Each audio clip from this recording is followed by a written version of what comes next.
أعوذ بالله من الشيطان الرجيم بسم الله الرحمن الرحيم إن في خلق السماوات والأرض واختلاف الليل والنهار والفلك التي تجري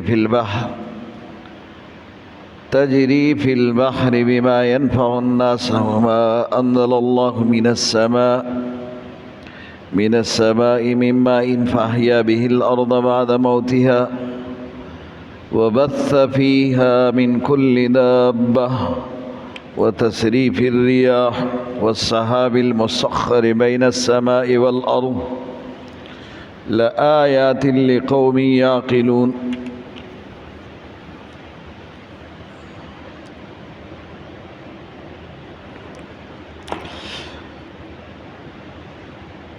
گزشتہ درس میں آخری آیت میں الہکم الہ واحد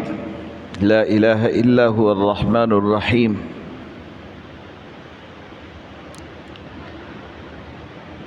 تمہارا کارساز مشکل کشا حاجت روا صرف ایک اللہ ہے، ایک اللہ کی عبادت کرو، اس کے سوا کوئی معبود نہیں، رحمان ہے رحیم ہے۔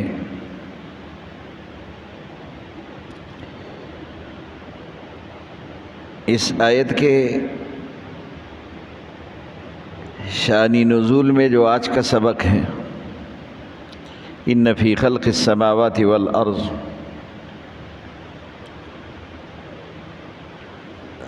دو قسم کے واقعات لکھے ہیں۔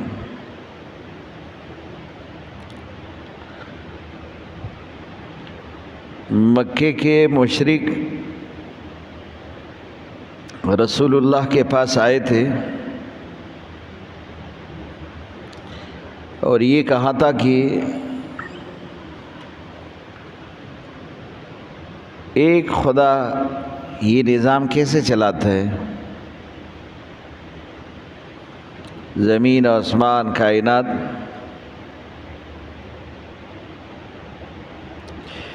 اس آیت میں اس کا جواب ہے الہکم ان فی خلق السماوات والارض واختلاف اللیل والنہار، تمام چیزوں کا ذکر ہے کہ یہ نظام ایک اللہ تنی تنہا اکیلا چلا رہا ہے۔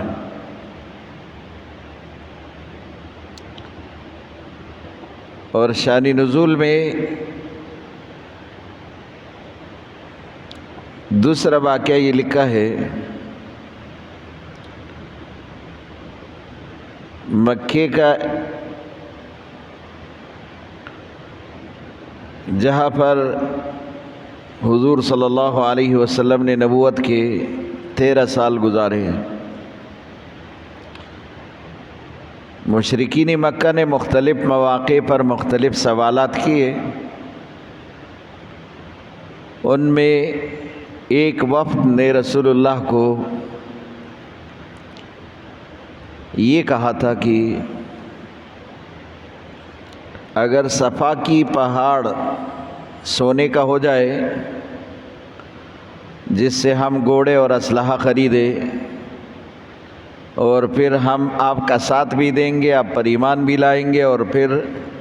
آپ کی طرف سے لڑیں گے، لیکن آپ اپنے رب سے مانگو کہ یہ صفا کا پہاڑ سونے کا ہو جائے۔ رسول اللہ صلی اللہ علیہ وسلم نے فرمایا کہ آپ سچا وعدہ کرو کہ آپ ایمان تو لائیں گے؟ سب نے کہا جی ہمارا وعدہ ہے آپ سے کہ ایمان لائیں گے، لیکن یہ پہاڑ سونے کا ہونا چاہیے، صفا کا۔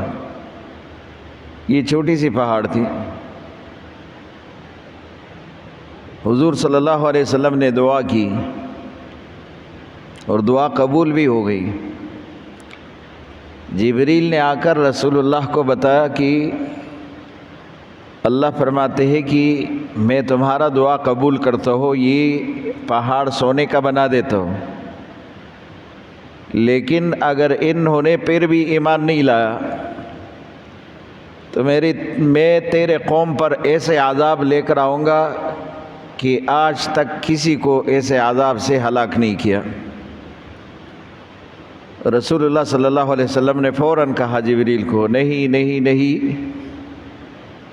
میں ان کو دعوت سے سمجھاؤں گا، بار بار ان کے پاس جاؤں گا،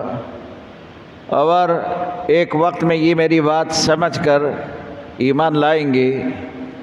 لیکن اس شرط پر کہ اگر پہاڑ سونے کا ہو جائے اور یہ ایمان نہ لائے پھر یہ سب ہلاک ہو جائیں گے، میں یہ قبول نہیں کروں گا۔ وہ ایسے مشفق نبی تھے۔ تو حضور صلی اللہ علیہ وسلم نے اللہ کی طرف سے جو دعا کی قبولیت انہی کے شرط کے مطابق ہوئی تھی، حضور صلی اللہ علیہ وسلم نے خود ہی وہ دعا نہیں مانگی، اور خود ہی حضور صلی اللہ علیہ وسلم نے کہا کہ میں ان کی ہلاکت نہیں چاہتا، کیونکہ حضور صلی اللہ علیہ وسلم کو یہ ان کی جہالت کے بارے میں اتنا تو معلوم تھا کہ ممکن ہے کہ یہ اس کے بعد بھی ایمان نہیں لائے، یہ پہاڑ سونے کا بن جائے تب بھی یہ ایمان نہیں لائیں گے، اور اللہ کا تو وعدہ ہے کہ پھر ان کو ہلاک کریں گے، اور ایسے عذاب سے ہلاک کریں گے کہ ایسے پہلے کسی امت پر نہیں آیا۔ تو حضور صلی اللہ علیہ وسلم یہ نہیں چاہتے تھے کہ یہ ہلاک ہو، بار بار جانا، ان کو سمجھانا، اور اگر یہ ایمان نہ لائے تو چلو ان کی اولادوں میں کوئی ایمان لے آئے لیکن ہلاک نہ ہو بس۔ رسول اللہ صلی اللہ علیہ وسلم نے ان کا یہ مطالبہ جو سونے کا تھا، حضور صلی اللہ علیہ وسلم نے خود ہی اس کو چھوڑ دیا۔ تو یہ آیت اسی بارے میں نازل ہوئی۔ یہ آیت اس میں انہی چیزوں کا ذکر ہے کہ یہ آپ سے نشانی مانگتے ہیں کہ یہ سونا، یہ پہاڑ پورا سونے کا ہو جائے، اور یہ پیغمبر کا معجزہ ہوگا اور یہ نشانی ہوگی، ہم ایمان لے آئیں گے۔ تو نشانی کے طور پر یہ نہیں دیکھتے۔ ان فی خلق السماوات والارض، آسمان اور زمین کا پیدا کرنا، واختلاف اللیل والنہار، دن اور رات کا بدلنا عدلنا، والفلک التی تجری فی البحر، کشتی کا دریا میں چلنا، بما ینفع الناس، لوگوں کے فائدے کے لیے ایک ملک سے دوسرے ملک میں جانا، ایک علاقے سے دوسرے علاقے میں جانا، وما انزل اللہ من السماء من ماء،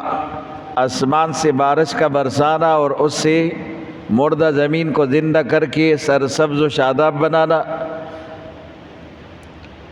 فأحیا بہ الارض بعد موتها،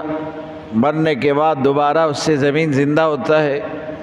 وبث فیہا من کل دابہ، ہر قسم کے جاندار کو اللہ پاک نے زمین پر اسی طرح پھیلا دیا، وتصریف الریاح، ہوا کا چلانا، والسحاب المسخر بین السماء والارض، بادل کا آسمان اور زمین کے بیچ میں اللہ کے لیے تابعدار ہونا، جیسے اللہ کا حکم آتا ہے برسنے لگتا ہے۔ لآیۃ لقوم یعقلون، اس قوم کے لیے جس کا عقل ہو، یہ سب نشانیاں ہیں۔ یہ مشرکین آپ سے نشانی مانگتے، اور نشانی یہ کہ صفا کا یہ پہاڑ سونے کا ہو جائے ہم ایمان لے آئیں گے، یہ تب بھی ایمان نہیں لائیں گے، کیونکہ اتنی ساری نشانیاں ان کے پاس موجود ہے اور یہ اپنی آنکھوں سے اس کو دیکھ سکتے۔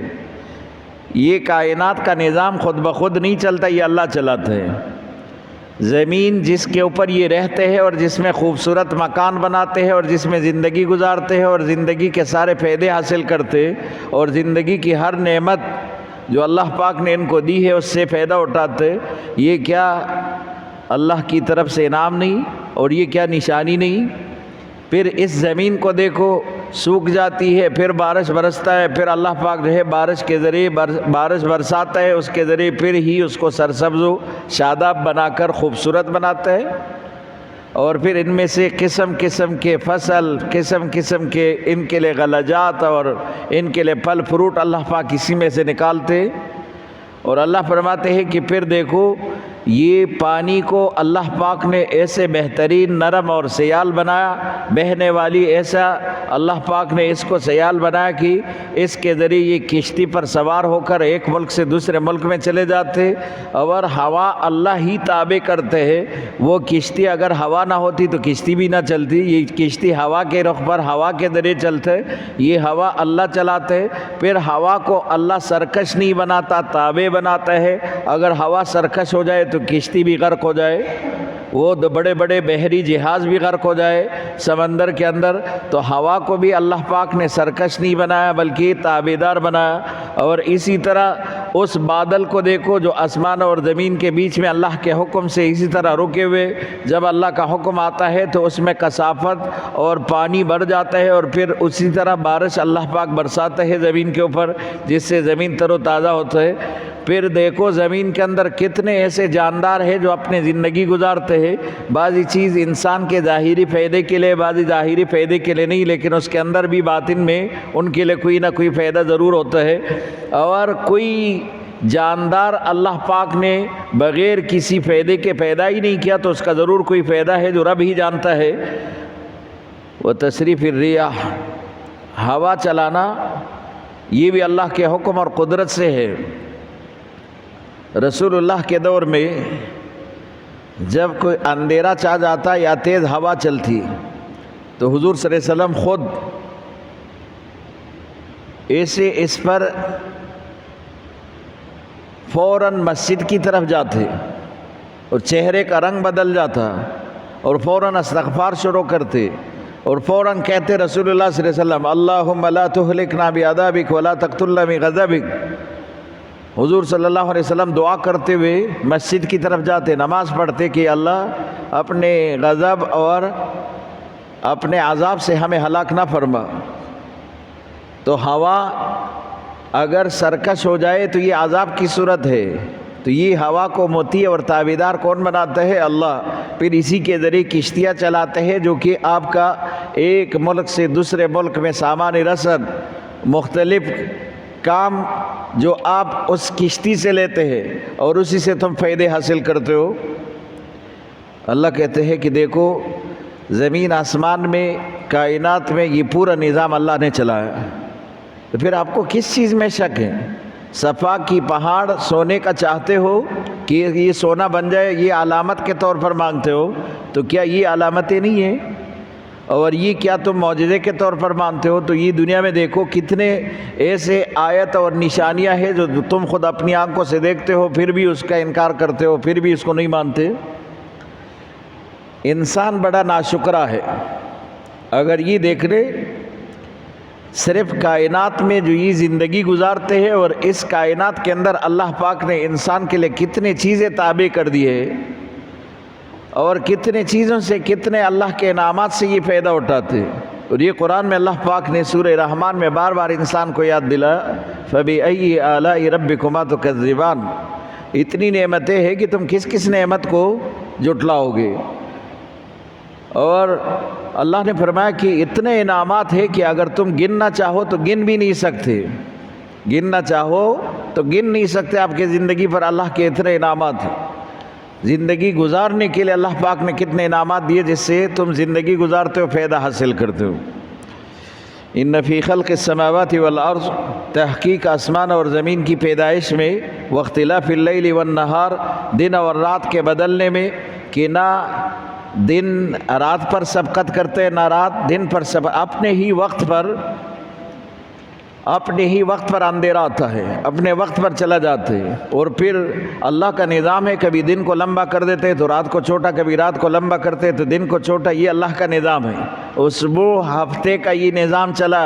جس سے تم اپنی زندگی کے دن اور سال کے ایام پورا جو ہے تم معلوم کرتے ہو۔ والفلک التی تجری فی البحر، اور اس کشتی کو دیکھو جو دریا اور سمندر کے اندر جاری ہے، تمہارے لیے چلنے لگتی ہے،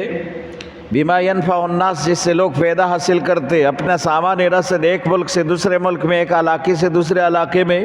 وما انزل اللہ من السماء، آسمان سے اللہ بارش برساتا ہے اور اس کے ذریعے فَأَحْيَا بِهِ الْأَرْضَ بَعْدَ مَوْتِهَا، زمین کو اس کے مرنے کے بعد دوبارہ زندگی دیتے۔ اگر تم پانی کو جمع کرنا چاہو تو کتنا جمع کر سکتے؟ تمہارے پاس اگر سال میں ایک دفعہ اللہ کی طرف سے پانی آتا اور تمہیں یہ کہتا کہ اس کو جمع کر دو، تم کتنا سٹور کر لیتے؟ تمہارے پاس کتنے برتن ہوتے، کتنا جو ہے تمہارے پاس بڑے ٹینک ہوتے جس میں تم پانی جمع کرتے؟ خراب بھی ہو جاتا، بدبو بھی اس میں ہو جاتی، رنگ بھی تبدیل ہو جاتا۔ لیکن اللہ نے ایسا نظام بنایا کہ بارش برساتا ہے تو زمین کے اندر پانی جذب ہوتا ہے، اور پھر تم کبھی زمین کے اندر بور، کبھی کنواں، اسی طرح جو ہے وہ بناتے ہو، کبھی چشمے کے ذریعے اللہ خود ہی اس میں سے نکال کر تمہارے لیے بندوبست فرماتے ہیں۔ یہ وہی بارش کا پانی جو زمین کے اندر اللہ پاک اس کو سٹور کرتے اور پھر تمہاری ضرورت کے مطابق تمہارے لیے نکال کر تم اپنا ضرورت اس سے پورا کرتے ہو، کبھی نہر کی صورت، کبھی چشمے کی صورت، کبھی کنویں میں، کبھی جو ہے اسی طرح بور کی صورت میں تم یہ پانی حاصل کرتے ہو۔ وَمَا أَنزَلَ مِنَ السَّمَاءِ مِن مَّاءٍ، آسمان سے پانی برساتا ہے، فَأَحْيَا بِهِ الْأَرْضَ،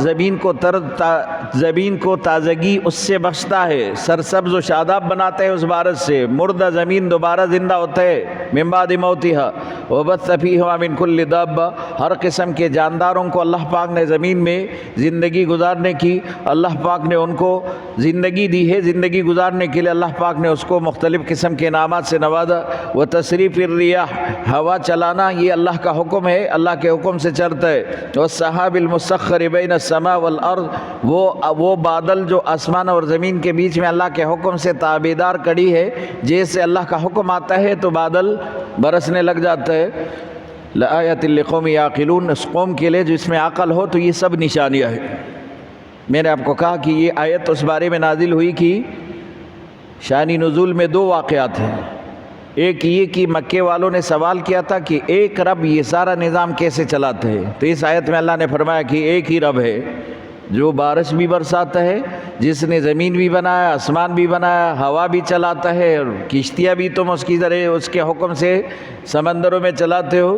اور یہ سارے جانور جاندار اللہ نے بنائے، اللہ نے پیدا کیے، اللہ کے نامات سے پیدا اٹھا رہے۔ ایک تو یہ ہے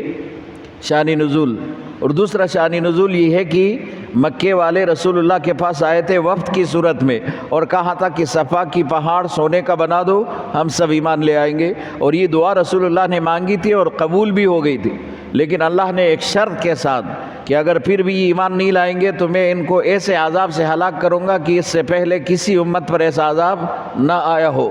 تو پھر رسول اللہ نے منع کیا کہ جبریل کو منع کیا کہ اللہ میرے اس دعا کو قبول نہ کرے کہ یہ پہاڑ سونے کا ہو جائے، کیونکہ مجھے اندازہ ہے کہ یہ پھر بھی ایمان نہیں لائیں گے تو یہ ہلاک ہو جائیں گے۔ میں گاہے بگاہے بار بار ان کے پاس جاؤں گا، دعوت دوں گا، اور یہ اگر نہیں مانیں گے تو ان کے اولاد میں کوئی مان جائے گا، لیکن میں ان کی ہلاکت کو نہیں چاہتا۔ وَمِنَ النَّاسِ مَن يَتَّخِذُ مِن دُونِ اللَّهِ أَندَادًا، اللہ کہتے اتنے انعامات کے بعد، اتنے احسانات کے بعد اور اتنے نشانات کے بعد پھر بھی لوگوں میں سے وَمِنَ النَّاسِ، بعض لوگوں میں سے مَن يَتَّخِذُ مِن دُونِ اللَّهِ، اللہ کے ماں سوا پکڑتے ہیں اندادا، مختلف قسم کے خدا۔ اندادا مانا اللہ کے ماں سوا اللہ کے برابری کا خدا بناتے ہیں۔ یحبونہم کحب اللہ، ان سے بھی ایسے محبت کرتے جیسے خدا سے محبت ہو، ان سے اتنا محبت کرتے جیسے خدا کا محبت ہونا چاہیے، اتنا محبت ان سے کرتے۔ بت کے ساتھ اتنا محبت جتنا خدا سے، جس نے خدا کے اولاد بنائے، بیٹے بنائے، ان سے اتنا محبت جتنا خدا سے۔ تو یہ اللہ کے برابری کے اور خدا بناتے، اور پھر ان کے عبادت میں، ان کے محبت میں ایسے ماہ ہو جاتے جیسے خدا کی ذات کی عبادت اور محبت میں انسان مشغول ہوتے، ایسے ہی اس میں مشغول ہو جاتے۔ والذین آمنوا، لیکن جو لوگ ایمان لائے اس کے بارے میں اشد حبا للہ، اس کا محبت تو اللہ سے اور بھی زیادہ ہو جاتی ان کے محبت سے ایمان والوں کا۔ لیکن اگر کسی کا ایمان ہو اور عقیدہ توحید ہو تو خدا پر اس کا ان سے زیادہ پکا ایمان اور زیادہ محبت ہوتے۔ جو یہ غیر اللہ کے ساتھ برابری کے طور پر دوسرے خداؤں کی عبادت کرتے تو مومن اللہ سے اور سے زیادہ محبت کرتے۔ وَلَوْ يَرَى الَّذِينَ ظَلَمُوا إِذْ يَرَوْنَ الْعَذَابَ، اللہ کہتے ہیں یہ ظالم جب عذاب کو دیکھیں گے، اگر آپ اس وقت ان لوگوں کو دیکھیں گے، یہ ظالم جب خدا کی عذاب دیکھیں گے، یہ ظالم مانا یہ وہ لوگ جو خدا کے ساتھ شریک بناتے، اگر آپ ان کو دیکھیں گے اس وقت جب یہ عذاب کو دیکھیں گے، اگر آپ اس وقت ان کو دیکھیں گے جب یہ عذاب کو دیکھیں گے، یعنی قیامت کے دن اگر آپ ان کو دیکھیں گے جس وقت یہ خدا کی عذاب کو دیکھیں گے، ان القوۃ للہ جمیعا، اور اس وقت طاقت صرف ایک اللہ کا۔ دنیا میں تو اللہ نے آپ کو بھی تھوڑا بہت قوت دیا ہے، یہ بھی اللہ کی طرف سے، کوئی بادشاہ ہے، کوئی کمانڈر ہے، کوئی سربراہ ہے، کوئی جو ہے عہدیدار ہے، ہر ایک کے پاس اپنے اپنے حصے کا ایک طاقت ہے، تو وہاں یہ طاقت بھی نہیں رہے گا۔ اور ان القوۃ للہ جمیعا، سارا قوت اللہ کے پاس، نہ کوئی عہدہ ہوگا، نہ کوئی جو ہے وہاں سربراہ ہوں گے، اور نہ وہاں کوئی اسی طرح کی اپنے طاقت کا استعمال کر سکتے، تو طاقت صرف اللہ کا ہوگا۔ وَأَنَّ اللَّهَ شَدِيدُ الْعَذَابِ، اور اللہ سخت عذاب والا رب ہے۔ تو وہاں جب آپ دیکھیں گے، یہ آیت پورا ابھی یہ مفہوم پورا نہیں ہوا، اگر آپ اس کو دیکھیں گے اس وقت جب یہ اللہ کی عذاب کو دیکھیں گے، اور عذاب بڑا سخت ہے، اور اس وقت اللہ پاک ان سے ناراض ہوگا، اللہ کا غصہ ان کے اوپر ہوگا، جب آپ دیکھیں گے اِسْتَبَرَّأَ الَّذِينَ اتَّبَعُوا مِنَ الَّذِينَ اتَّبَعُوا، بیدار ہو جائیں گے وہ لوگ جن کی پیروی کی گئی ہے ان سے، جو ان کے پیرو ہے، جو ان کے پیروکار تھے، ان سے بیدار ہو جائیں گے۔ معنی انہوں نے جن کو خدا کہا اور جن کے در پر جا کے سجدے لگائے، جن کو خدائی کا درجہ دیا، وہ ان سے ناراض ہو جائیں گے۔ آپ لوگوں نے ہماری عبادت کیوں کی؟ ہم نے تو آپ کو نہیں کہا تھا کہ ہماری عبادت کرو، آپ نے ہماری عبادت کیوں کی؟ وہ ان سے ناراض ہو جائیں گے، یہ تو ان کے تابعدار تھے، وہ ان پر غصہ ہوں گے کہ تم نے ہماری عبادت کیوں کی۔ تو اس وقت وراء العذاب، اوپر سے یہ عذاب دیکھیں گے، ادھر سے ان کا معاملہ ختم ہو جائے گا، یہ تو ان سے رشتے ہی ختم کر دیں گے کہ ہم تو آپ سے ناراض ہیں، آپ نے ہماری عبادت کیوں کی۔ وَتَقَطَّعَتْ بِهِمُ الْأَسْبَابُ، ان پر ساری رسیاں کٹ جائے گی، یعنی دنیا کے سارے اسباب ختم ہو جائیں گے۔ ابھی جن کی انہوں نے عبادت کی تھی، ان سے تو ان کا توقع تھا، ان سے تو امیدیں تھی کہ یہ ہمیں نجات دلائیں گے اور یہ ہمیں عذاب سے خلاصی دیں گے، اور اب وہ لوگ ان کو کہہ رہے کہ تم نے ہماری عبادت کیوں کی؟ ہم نے تو آپ کو نہیں کہا تھا کہ ہماری عبادت کرو، آپ نے ہماری عبادت کیوں کی ہے؟ جب وہ لوگ، کیونکہ انہوں نے تو فرشتوں کی بھی عبادت کی، فرشتے کہیں گے کہ ہم نے آپ کو کب کہا تھا کہ ہماری عبادت کرو؟ انہوں نے تو انبیاء کی بھی عبادت کی، وہ کہیں گے کہ ہم نے آپ کو کب کہا کہ ہماری عبادت کرو؟ انہوں نے عزیر کو خدا کا بیٹا بنایا، عیسیٰ کو خدا کا بیٹا بنایا، وہ کہیں گے کہ ہم نے آپ کو کب کہا کہ آپ ہماری عبادت کرو؟ وقال الذين اتبعوا لو ان لنا كرة فتتبرأ منهم، وہ لوگ جنہوں نے اتباع کیا اس کے پاس اور تو کوئی بات نہیں بنے گی، وہ یہ کہیں گے کہ کاش ایک بار ہم پھر دنیا میں چلے جائیں، کاش ایک بار پھر ہم دنیا میں چلے جائیں گے۔ لو ان لنا كرة، کاش ہمارے لیے ایک بار دنیا میں پھر جانا ہوا، فنتبرأ منهم كما تبرؤوا منا، ہم ان سے بھی ایسے بیزار ہو جائیں گے جیسے آج یہ ہم سے بیزار ہے، یعنی یہاں تو بدلہ نہیں لیا جا سکتے ان سے، کاش ایک بار دنیا میں چلے جائے، ہم اس سے بدلہ تو لے لے، ہم اس سے بدلہ تو لے لے۔ ایک آدمی جب کسی کے ظلم کا شکار ہو، وہ پھر یہ کہتے کاش مجھے بھی اتنا طاقت مل جائے کہ میں اس سے اپنا بدلہ تو لے لو، اس ظلم کا جو انہوں نے مجھ سے کیا ہے۔ یہ تو خود ظالم ہے، انہوں نے ان کی عبادت کی ہے اور بغیر ان کے بتائے ہوئے، تو وہاں جب ان کے پاس اور کچھ نہیں بنے گا، وہ تو کہیں گے کہ ہم نے تو آپ کو کہا ہی نہیں کہ ہماری عبادت کرو، آپ نے کیوں کیا؟ پتھروں کی عبادت کی تو پتھر کیا کہیں گے؟ پتھر وہ تو بے جان ہے، انہوں نے اس کی عبادت کی۔ اب جب کچھ نہیں بن پڑے گا تو یہ کہیں گے کہ کاش ایک بار پھر ہم دنیا میں جائے، اور جن کا ہم نے اتباع کیا نا، آج یہ ہم سے بیزار ہے، تو ہم دنیا میں جا کر ان سے اسی طرح بیزار ہو جائے، ان کی کسی بات پر عمل نہ کرے اور ان سے بالکل قطع تعلق کرے، ان سے تعلق ہی نہ رکھیں۔ یہ بہت سارے تو ایسے ہیں کہ وہ خود اپنی عبادت کے لیے پکارتے بھی ہیں اور انہوں نے لوگوں کو باقاعدہ اپنے عبادت میں لگایا بھی، اپنے اطاعت میں لگایا۔ ایسے لوگ بھی ہوں گے جو اپنے اطاعت میں لگائے، وہ بھی ان سے بیزار ہوں گے کہ ہم تو اپنا ہی عذاب خود نہیں ہٹا سکتے، تمہارا عذاب کیسے ہٹائیں گے؟ ہم تو خود اپنے آپ کو جہنم سے نہیں بچا سکتے، تمہیں کیسے بچائیں گے؟ تمہارے اوپر کوئی زبردستی تو نہیں تھی۔ ہم نے بھی اگر آپ کو اپنی طرف بلایا تھا تو خدا نے بھی تو اپنی طرف آپ کو بلایا تھا، تم خدا کو چھوڑ کر ہماری اتباع میں لگ گئے تھے، کرو اپنا کام، ہم تو تمہارا کچھ نہیں کر سکتے۔ تو اس وقت یہ کیا کہیں گے کہ کاش ایک بار دنیا میں چلے جائے اور ہم آپ سے اپنا بدلہ تو لے لیں، آپ سے اسی طرح بیزار ہو جائے جیسے آج تم ہم سے بیزار ہو۔ وَتَقَطَّعَتْ بِهِمُ الْأَسْبَابُ وَقَالَ الَّذِينَ اتَّبَعُوا لَوْ أَنَّ لَنَا كَرَّةً، کاش ہم ایک بار پھر دنیا میں چلے جائے، فَنَتَبَرَّأُ مِنْهُمْ، ان سے بیزار ہو جائے، كَمَا تَبَرَّأُوا مِنْ، جیسے یہ ہم سے بیزار ہو گئے آج کے دن، كَذَلِكَ يُرِيهِمُ اللَّهُ أَعْمَالَهُمْ حَسَرَاتٍ، اسی طرح اللہ ان کے اعمال کو صرف ان پر حسرات، افسوس کا ذریعہ بنا کر ان پر اللہ پاک ان کو دکھائیں گے، یوریہم ان کو دکھائیں گے۔ ان کے اعمال حسرات مانا صرف افسوس، یہ صرف اس پر افسوس ہی کر سکتے، باقی ان کو کچھ نہیں ملے گا۔ وما ہم بخارجین من النار، اس حسرت اور افسوس کے ذریعے یہ جہنم سے نکل نہیں سکتے، یہ جہنم کے اندر رہیں گے، اس آگ سے نہیں خارج ہوں گے، وہاں سے داخل، وہاں آگ سے نہیں نکل سکتے، آگ سے، اس عذاب سے نجات نہیں پائیں گے، صرف حسرت ہوگا۔ حسرت کیا ہے؟ دنیا میں کسی کا عزیز مر جاتا ہے، قریبی رشتہ دار مر جاتے، وہ ایکسیڈنٹ میں مر جاتے، تو انسان پھر کیا کہتے ہیں کہ یہ اگر آج گھر سے نہ نکلتا تو ایکسیڈنٹ ہی نہ ہوتا، آج اگر یہ اپنے گاڑی پر سوار نہ ہوتا تو ایکسیڈنٹ نہ ہو جاتا، یہ اگر اسی مقام تک نہ پہنچتا تو ایکسیڈنٹ نہ ہوتا،